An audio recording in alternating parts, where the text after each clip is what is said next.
سلیمال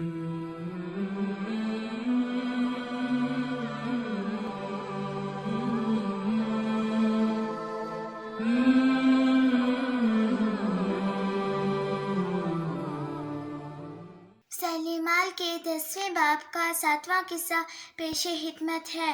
بسم اللہ الرحمن الرحیم۔ حضرت ام حرام رضی اللہ تعالیٰ عنہ کی غزوۃ البحر میں شرکت کی تمنا۔ حضرت ام حرام رضی اللہ تعالیٰ عنہ حضرت انس رضی اللہ تعالیٰ عنہ کی خالہ تھی۔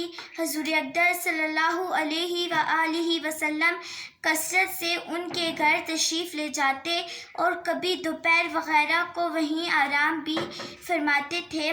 ایک مرتبہ حضور اقدس صلی اللہ علیہ وآلہ وسلم ان کے گھر آرام فرما رہے تھے کہ ایک مسکراتے ہوئے اٹھے۔ ام حرام رضی اللہ تعالیٰ عنہ نے عرض کیا کہ یا رسول اللہ، میرے ماں باپ آپ پر قربان ہوں، کس بات پر آپ مسکرا رہے تھے؟ آپ نے فرمایا کہ میری امت کے کچھ لوگ مجھے دکھلائیں گے جو سمندر پر لڑائی کے ارادے سے اس طرح سوار ہوئے جیسے ٹہنوں پر بادشاہ بیٹھے ہوئے ہیں۔ ام حرام رضی اللہ تعالیٰ عنہ نے عرض کیا یا رسول اللہ، دعا فرما دیجئے کہ حق اللہ شانہ مجھے بھی ان میں شامل فرما دیں۔ حضور اقدس صلی اللہ علیہ وآلہ وسلم نے فرمایا تم بھی ان میں شامل ہوگی۔ اس کے بعد پھر حضور اقدس صلی اللہ علیہ وآلہ وسلم نے آرام فرمایا اور پھر مسکراتے ہوئے اٹھے۔ ام حرام رضی اللہ تعالیٰ عنہ نے پھر مسکرانے کا سبب پوچھا۔ آپ صلی اللہ علیہ وآلہ وسلم نے پھر اسی طرح ارشاد فرمایا۔ ام حرام رضی اللہ تعالیٰ عنہ نے پھر وہی درخواست کی کہ یا رسول اللہ، آپ دعا فرما دیں کہ میں بھی ان میں ہوں۔ آپ نے ارشاد فرمایا کہ تم پہلی جماعت میں ہوگی۔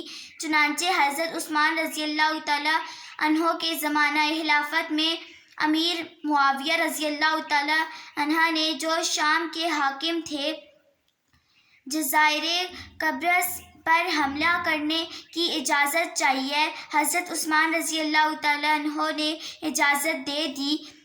امیر معاویہ رضی اللہ تعالیٰ عنہ نے ایک لشکر کے ساتھ حملہ فرمایا جس میں ام حرام رضی اللہ تعالیٰ عنہ بھی اپنے خاوند حضرت عبادہ رضی اللہ تعالیٰ عنہ کے ساتھ لشکر میں شریک ہوئیں اور واپسی پر ایک خچر پر سوار ہو رہی تھیں کہ وہ بدکا اور یہ اس پر سے گر گئیں جس سے گردن ٹوٹ گئی اور انتقال فرما گئیں اور وہیں دفن کی گئیں۔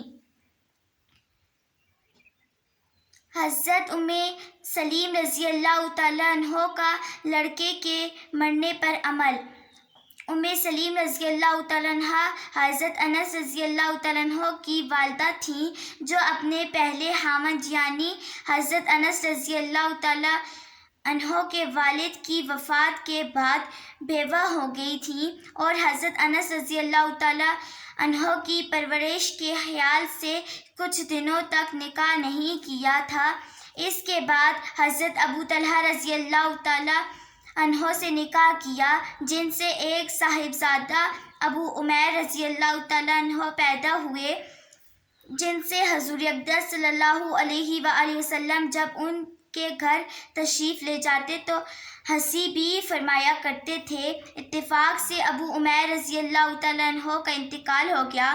ام سلیم رضی اللہ تعالیٰ عنہ نے ان کو نہلایا، دہلایا، کفن پہنایا اور ایک چارپائی پر لٹا دیا۔ ابو طلحہ رضی اللہ تعالیٰ عنہ کا روزہ تھا۔ ام سلیم رضی اللہ تعالیٰ عنہ نے ان کے لیے کھانا وغیرہ تیار کیا اور خود اپنے آپ کو بھی آراستہ کیا، خوشبو وغیرہ لگائی۔ رات کو خاوند آئے، کھانا وغیرہ بھی کھایا، بچے کا حال پوچھا تو انہوں نے کہہ دیا کہ اب تو سکون معلوم ہوتا ہے، بالکل اچھا ہو گیا۔ وہ بے فکر ہو گئیں۔ رات کو خاوند نے صحبت بھی کی۔ صبح کو جب وہ اٹھے تو کہنے لگے کہ ایک بات دریافت کرنا تھی۔ اگر کوئی شخص کسی کو مانگی چیز دے دے پھر وہ اسے واپس لینے لگے تو واپس کر دینا چاہیے، یا اسے روک لے واپس نہ کریں۔ وہ کہنے لگے کہ حضور اقدس صلی اللہ علیہ وسلم نے بھی یہی ارشاد فرمایا، اور وہ دوبارہ کہنے لگے کہ ضرور واپس کر دینا چاہیے۔ روکنے کا کیا حق ہے؟ مانگی چیز کا تو واپس کرنا ہی ضروری ہے۔ یہ سن کر سلیم رضی اللہ تعالیٰ عنہا نے کہا کہ تمہارا لڑکا جو اللہ کی امانت تھا وہ اللہ نے لے لیا۔ ابو طلحہ رضی اللہ تعالیٰ عنہ کو اس پر رنج ہوا اور کہنے لگے کہ تم نے مجھے خبر کیوں نہیں دی؟ صبح کو حضور اقدس صلی اللہ علیہ وآلہ وسلم کی خدمت میں ابو طلحہ رضی اللہ تعالیٰ عنہ نے اس سارے قصے کو عرض کیا۔ حضور اقدس صلی اللہ علیہ وآلہ وسلم نے دعا دی اور فرمایا کہ شاید اللہ جل شانہ اس رات میں برکت عطا فرمائے۔ ایک انصاری کہتے ہیں کہ میں نے حضور اقدس صلی اللہ علیہ وآلہ وسلم کی دعا کی برکت دیکھی کہ اس رات کے حمل سے عبداللہ بن ابی طلحہ رضی اللہ تعالیٰ عنہ پیدا ہوئے، جن کے 9 بچے ہوئے اور سب نے قرآن شریف پڑھا۔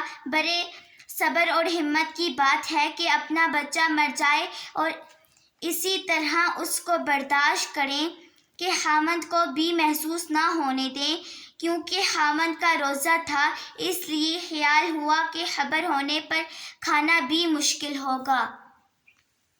جو پڑھا سننا اللہ اس پر عمل کرنے کی توفیق عطا فرمائے، آمین۔